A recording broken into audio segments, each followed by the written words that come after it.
గౌరవనీయులైన ప్రధానోపాధ్యాయులు నాగభూషణం సార్ గారికి, హెడ్ మాస్టర్ బాబురావు సార్ గారికి, జోషి సార్ గారికి, ఉపాధ్యాయులకు, నాతోటి విద్యార్థులకు ముందుగా గణతంత్ర దినోత్సవ శుభాకాంక్షలు. నాకంటే ముందుగా చాలా వాళ్ళు చెప్పారు ఈ రోజు గొప్పతనం ఏంటో. కానీ ఈ రోజు ఇంత వైభవంగా జరుపుకోవడానికి కారణమైన త్యాగాలకు నేడు న్యాయం జరుగుతుందా? మనకు స్వతంత్రం రాకముందు మనం ఆ బ్రిటిష్ వారి కింద పనిచేసే వాళ్ళం. కానీ మన దరిద్రం ఎలా ఉందంటే ఇప్పటికీ వారి కంపెనీలో పనిచేయడానికి మొక్కు చూపుతున్నాం. ఇంకా స్వతంత్రం వచ్చి లాభం ఏంటి? అంతమంది స్వతంత్ర సమరయోధుల త్యాగం వృధా అయినట్టే కదా. సంవత్సరంలో ఒక్కరోజు త్రివర్ణ పతాకాన్ని గర్వంగా ఎగురవేసి తర్వాత మర్చిపెట్టి కనీసం దాని గురించి ఆలోచించాం. ఇదే నా దేశభక్తి. ఈ మాత్రం దానికి ఇన్ని సంబరాలు ఎందుకు సార్? ఆనాటి వారి త్యాగం మన కోసం కాదా?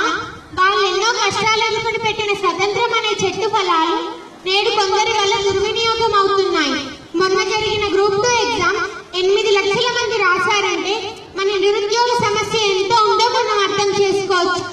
ప్రతి వాడు ప్రభుత్వ ఉద్యోగం కోసం చూసే కంటే సొంతంగా ఉపాధి కల్పించుకున్నప్పుడే దేశాభివృద్ధి మొదలవుతుంది. You are born with wings, don't crawl, learn to use them to fly and fly. ఎవరిని అడిగినా ఏమైనా అంటే డాక్టర్, ఇంజనీర్ అంటారు. ఏమి మిగిలిన ఉద్యోగాలు కావా? వాటికి పెరిగిన క్రేజుకు మొన్న